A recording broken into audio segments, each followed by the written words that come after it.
أعوذ بالله من الشيطان الرجيم. بسم الله الرحمن الرحيم. يسألونك عن الأهلة قل هي مواقيت للناس والحج وليس البر بأن تأتوا البيوت من ظهورها ولكن البر من اتقى وأتوا البيوت من أبوابها واتقوا الله لعلكم تفلحون.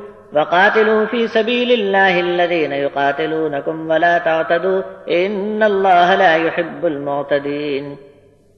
واقتلوهم حيث ثقفتموهم وأخرجوهم من حيث أخرجوكم والفتنة أشد من القتل ولا تقاتلوهم عند المسجد الحرام حتى يقاتلوكم فيه فإن قاتلوكم فاقتلوهم كذلك جزاء الكافرين فإن انتهوا فإن الله غفور رحيم. وقاتلوهم حتى لا تكون فتنة ويكون الدين لله فإن انتهوا فلا عدوان إلا على الظالمين. الشهر الحرام بالشهر الحرام والحرمات قصاص فمن اعتدى عليكم فاعتدوا عليه بمثل ما اعتدى عليكم واتقوا الله واعلموا أن الله مع المتقين. وأنفقوا في سبيل الله ولا تلقوا بأيديكم إلى التهلكة وأحسنوا إن الله يحب المحسنين.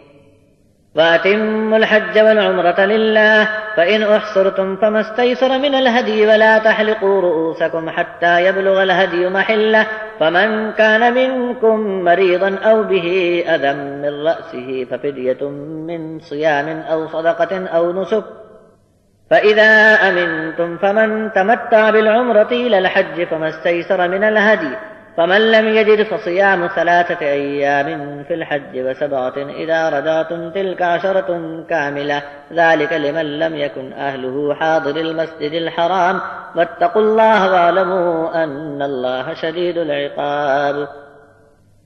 آپ سے چاند کے گھٹنے بڑھنے کے بارے میں سوال کرتے ہیں. آپ کہہ دیجئے کہ لوگوں کے لیے یہ وقت بتانے کا ذریعہ ہے اور حج کے اوقات بھی چاند سے طے ہوں گے. اور نیکی یہ نہیں کہ تم گھروں میں چھت یا پچھواڑے سے آؤ بلکہ نیکی یہ ہے کہ گناہ سے بچنا چاہیے اور گھروں میں تو اس کے دروازوں سے آیا کرو اور اللہ سے ڈرتے رہو تاکہ تم کامیاب ہو جاؤ. جو تم سے لڑائی کرتے ہیں تم بھی اللہ کی راہ میں ان سے لڑو اور زیادتی نہ کرو کیونکہ اللہ حد سے آگے بڑھنے والوں کو پسند نہیں کرتا. اور ایسے لوگوں کو جہاں پاؤ مار دو اور انہوں نے جہاں سے تمہیں نکالا تھا تم بھی وہاں سے انہیں نکال دو اور فتنہ کرنا قتل سے بھی زیادہ خراب ہے. اور ان سے مسجد حرام کے پاس نہ لڑنا جب تک وہ تم سے اس جگہ نہ لڑیں. پھر بھی اگر اس ادب والی مسجد کے پاس تم سے مار کاٹ کریں تو تم بھی انہیں قتل کرو.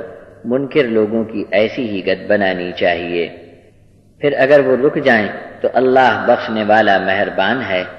اور ان سے اس وقت تک لڑو جب تک کہ فتنہ فساد پوری طرح مٹ نہ جائے اور اللہ کا دین جاری ہو جائے. اگر وہ فتنہ فساد سے باز آ جائیں تو ظالموں کے سوا کسی پر ہاتھ نہ ڈالا جائے. حرمت والا مہینہ صرف حرمت والے مہینے کا بدل ہو سکتا ہے اور تمام ادب کی باتوں میں برابری کا لحاظ رکھا جائے گا. پھر جو حرمت والے مہینے میں تم پر ہاتھ ڈالے تو تم بھی جواب میں ان پر ہاتھ چلاؤ. اللہ کی نافرمانی سے بچتے رہو اور خوب جان لو کہ اللہ تو پرہیزگاروں کے ساتھ ہے. اور اللہ کی راہ میں خرچ کیے جاؤ اور اپنے ہاتھوں اپنے آپ کو ہلاکت میں نہ ڈالو اور نیکی پر جمے رہو. بے شک اللہ نیکی کرنے والوں سے محبت کرتا ہے. اور اللہ کے لیے حج اور عمرہ پورا کرو. پھر اگر راستے میں گھیر لیے جاؤ تو جو قربانی کر سکو ایک جانور بھیج دو. اور جب تک قربانی اپنے ٹھکانے نہ پہنچ جائے اپنے سر کے بال نہ منڈواؤ. پھر بھی تم میں کوئی مریض ہو یا اس کے سر میں تکلیف ہو تو روزے یا صدقے یا قربانی کرنے سے فدیہ ہو جائے گا.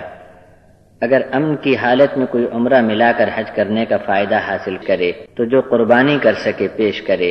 اور جس کو قربانی کا جانور نہ ملے تو روزے رکھے. حج کے دنوں میں 3 دن اور 7 دن جب واپس لوٹ کر جاوے.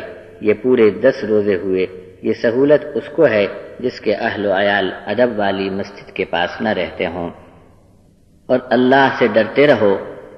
جان لو کہ اللہ کا عذاب بڑا سخت ہے.